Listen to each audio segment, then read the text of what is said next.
बिस्मिल्लाहिर्रहमानिर्रहीम। बहुत शुक्रिया तमाम दोस्तों का। अभी अडयाला जेल से मैं वापस आ रहा हूँ जी। 9 मई के केस लगे हुए थे वहाँ पे और उनमें समाअत हुई जो कि 12 जून के लिए मुलतवी हुए हैं। खान साहब ने वहाँ पे बात की है 3-4 चीज़ों के ऊपर जिनका यहाँ पे ज़िक्र करना बहुत ज़रूरी है। सबसे पहले उन्होंने सवाल पूछा है कि अगर निगरान वज़ीर-ए-आज़म काकड़ का काम इलेक्शन करवाना था और उन्होंने जब इलेक्शन खुद करवाए और उसके बाद आज वो सवाल करते हैं कि अगर आप मेरे स्कैंडल्स के ऊपर बात करेंगे, वीट स्कैंडल के ऊपर बात करेंगे, तो मैं आपके फॉर्म 47 की बात करूंगा।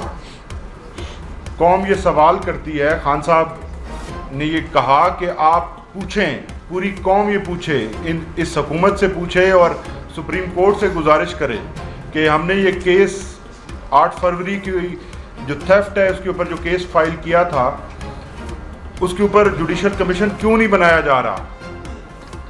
और प्राइम मिनिस्टर काकड़ की जो बात है उसको रावलपिंडी कमिश्नर ने सेकंड किया है। जो रावलपिंडी कमिश्नर बात कर रहे हैं वही बात काकड़ साहब कर रहे हैं। यही बात आपको पूरे मुल्क में नज़र आएगी। तो जब आप अवाम के मुंतखब नुमाइंदों को अख्तियार और हुकूमत नहीं देते तो फिर 71 जैसे हालात पैदा होते हैं। फिर आप मुल्क की जमातों को उस तरफ लेके जाती हैं जिस तरफ नहीं जाना चाहिए। इसके अलावा खान साहब ने सवाल पूछा है कि मोहसिन नकवी साहब की प्रॉपर्टी बाहर दुबई लीक्स में आई है, तो उन्होंने अपने बारे में जिक्र किया कि मैं तो सारी ज़िंदगी बाहर पैसा कमाया और अपनी कमाई जो है मैं वापस लेके आया। और जहाँ पे पूछा गया सुप्रीम कोर्ट ऑफ पाकिस्तान में पूरी मुकम्मल मनी ट्रेल मैंने दी है। जब मोहसिन नकवी साहब काम यहाँ पाकिस्तान में करते हैं तो उनकी दौलत कैसे बाहर चली गई, यहाँ से पाकिस्तान से पैसे कैसे बाहर गए और किस तरह उन्होंने प्रॉपर्टी खरीदी, ये सवाल पूरी कौम को पूछना चाहिए।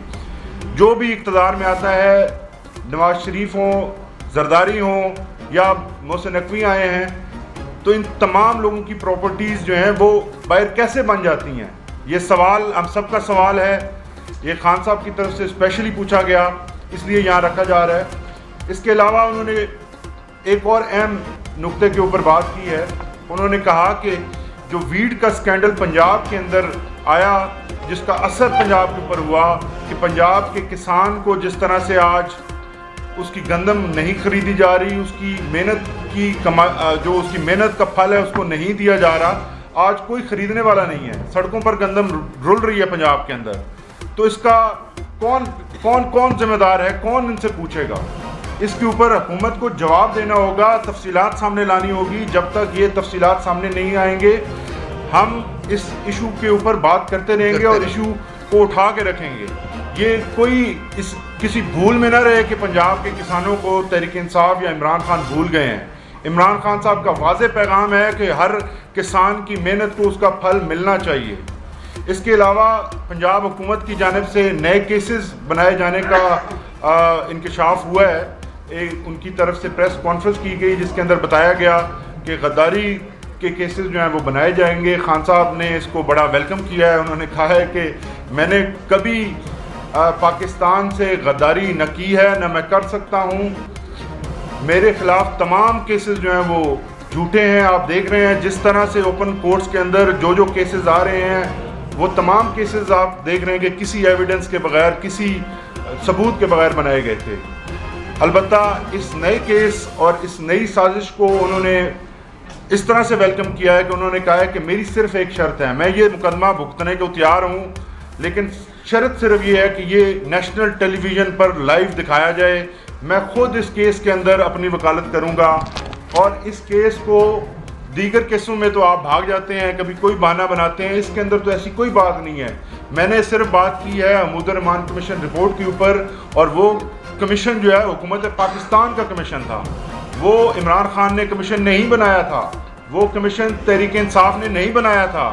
और वो रिपोर्ट सबके सामने आनी चाहिए और हक़ाइक़ और तारीख़ जो है वो उससे सबक सीखना चाहिए। उसका जो नतीजा निकला था वो इंतहाई अफसोसनाक था। इमरान खान ने यह भी कहा कि 71 के वाक़यात का सबसे बड़ा नुकसान یحییٰ خان کی وجہ سے ہماری فوج کو ہوا ہے. فوج کو جو نقصان یحییٰ خان نے پہنچایا اس نقصان کے بارے میں بات کرنی چاہیے. ہماری فوج نے یہ خان صاحب نے آج فرمایا کہ یہ عمود الرحمان کمیشن رپورٹ میں واضح طور پہ آیا ہے, یہ لکھا ہے کہ جب ہماری فوج کو موقع ملا تو وہ بہت دلیری سے لڑی, لیکن جو اوور آل نقصان فوج کو ہوا, فوج کے امیج کو, اس کی وجہ سے فوج کو خود یحییٰ خان کو تبدیل کرنا پڑا. تو یہ بڑی اہم چیزیں ہیں, یہ تاریخ ہے اور اس تاریخ سے سیکھ کے ہم آگے بڑھیں گے.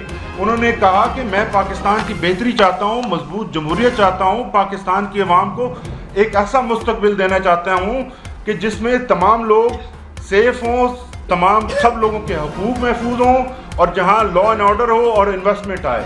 بہت شکریہ جی.